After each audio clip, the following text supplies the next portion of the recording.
To start with, let's take a look at the big picture, Jeff. Public sector, from government to education, is slightly different from other industries. With that said, what trends are you noticing, and what's top of mind for executives and government officials alike? Ironically, across the global governments and in the institutions, I'm seeing similar patterns as you would see, say, in manufacturing, financial services, in that category. It's almost an equation. And it goes like this.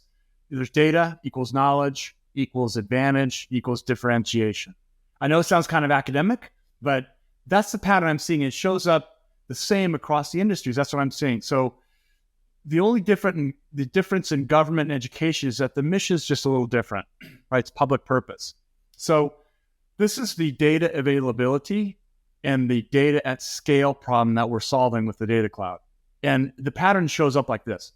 So let's say in my current environment, I'm able to utilize, let's say, 20% of my data infrastructure because of all legacy systems and it's not modernized. Then after I implement a data strategy, I'm able to essentially quadruple my understanding of my data, but more importantly, and afford myself to share and learn from my ecosystem and share with others. That's the key. And that's what we call that data collaboration. And so that's the key. Since governments are the largest producers and consumers of data, the time efficiency, the cost reductions, and the quality impact are materially different. That's what I'm seeing across government education. You know, Jeff, it's so helpful to make it relatable for the audience watching. What impact do you see generative AI and LLMs having within the public sector? Well, it's a great trend. It's a very big thing. I have some pedigree in that area. Look, it represents an enormous promise. You know, it's the discovery of Reese's peanut butter cups. You have chocolate and you have peanut butter. Everything about LLM is about using data more thoughtfully and using data more prescriptively. It looks like this. So the current hype that you see right now is the ability to use advanced language learning models for internet data, Reddit data, right? Right. And so remember, it's a learning model, it's a reasoning model that allows you to get close enough. So will it give you hyper precision? No, not right now. But the advancement of that is going to have a profound impact on public sector for a lot of reasons. One, 90% of all decisions are made from inside of an institution, are made from unstructured data.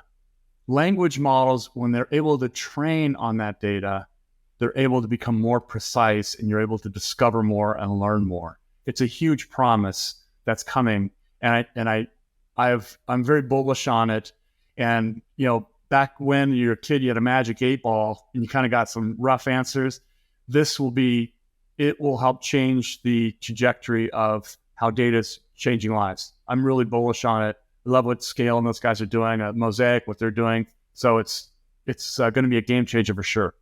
Thanks, Jeff. Super helpful to get the baseline on the impact generative AI and LLMs are having within the public sector. I'd like to dive a little bit deeper. Would love to hear some use cases specifically on the government side and education side, if you'd like to explore a little bit further for the audience watching. Yeah, sure.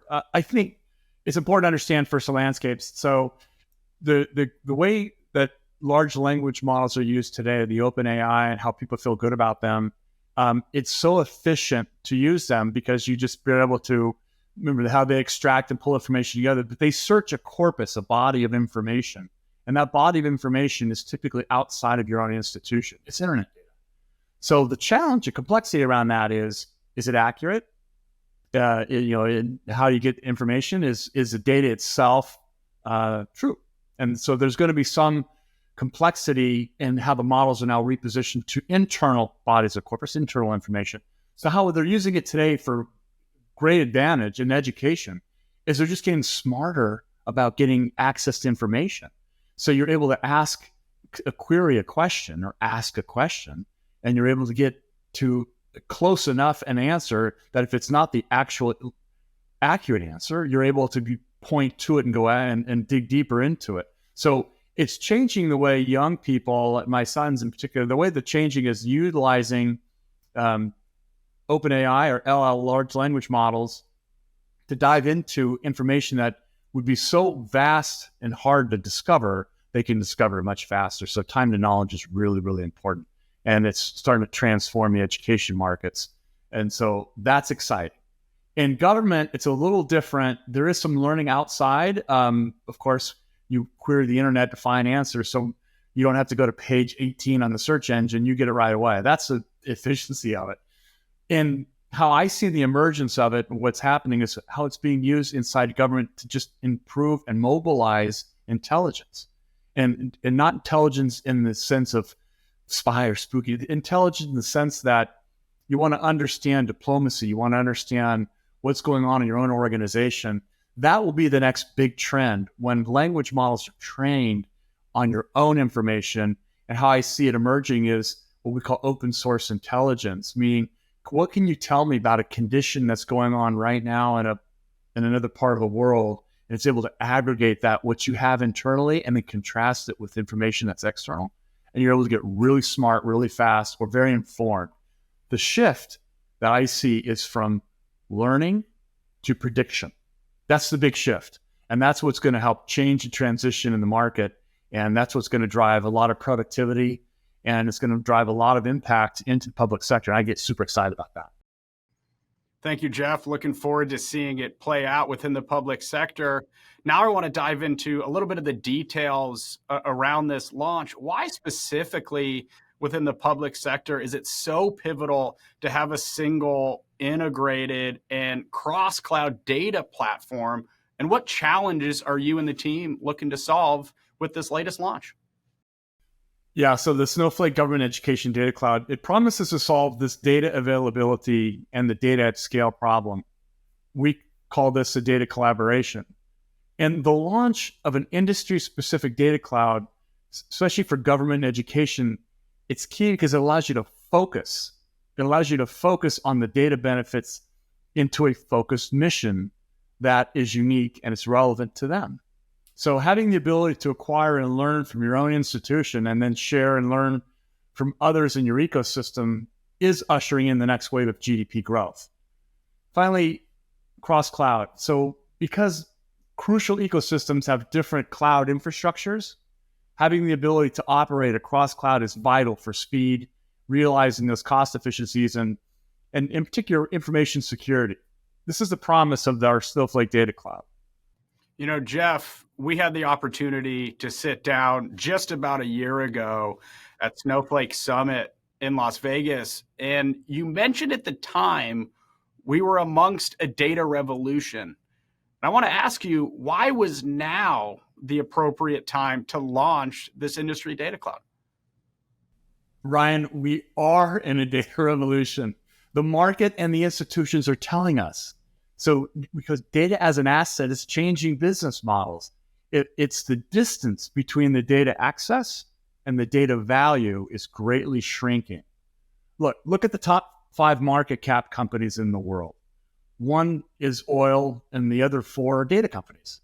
The business models are changing predicated on the value of the data. For example, during the height of COVID, many of the airlines sought loans to remain viable. American Airlines had a market cap of $8 billion. However, just the data and their customer loyalty reward programs was valued separately between $20 and $30 billion. So you can see the launch of a data cloud is to bring those productivity benefits to our protectors, our educators, and our public servants. They deserve to achieve. Well, I'm excited to see this play out over the coming months to years. Jeff, from your seat, great to hear about the launch, but I have to ask, what's next? Well, since governments are the largest producers and consumers of data, I'm excited about what the data cloud will bring to nearly 800 million people in the world who wake up every day and go off to protect, educate, and serve our communities. I get excited about those transformations beginning to happen in our justice systems, how we educate and care for our children. But because of data availability is becoming so pervasive, we will see the emergence of dynamic policymaking, on-demand budgeting. You'll see the distance between the data access and the data value is beginning to shrink. And that is the imperative that we're up against right now to help solve and bring forward. And that's our data cloud, just a launch actually just accelerates that category. That's what I get excited about. Jeff, always a pleasure sitting down with you. Great to hear your insights. For the audience watching, how can they learn more about the government and education data cloud launch? Join us. Follow us. We will have our Snowflake Government Education Data Cloud launch on June 7th and June 8th in Washington, D.C. And I'd hope that the audience would also follow us and join us for our global summit in Las Vegas at the end of June. It's a Snowflake summit where thousands of people convene, and there'll be some really exciting announcements coming up then. And I would look forward to seeing you out there, and I look forward to seeing our customers and our partners out there at the end of June. So Ryan, thank you so much for having me. It's such a pleasure to see you. And I look forward to when we see you soon. Sounds good. I'll see you in Las Vegas, Jeff. You will. I'm excited about that. There's a lot of good announcements coming, a lot of fun to look forward to. And for the audience watching, I'm Ryan Green with Data Cloud Now. I'll see you soon.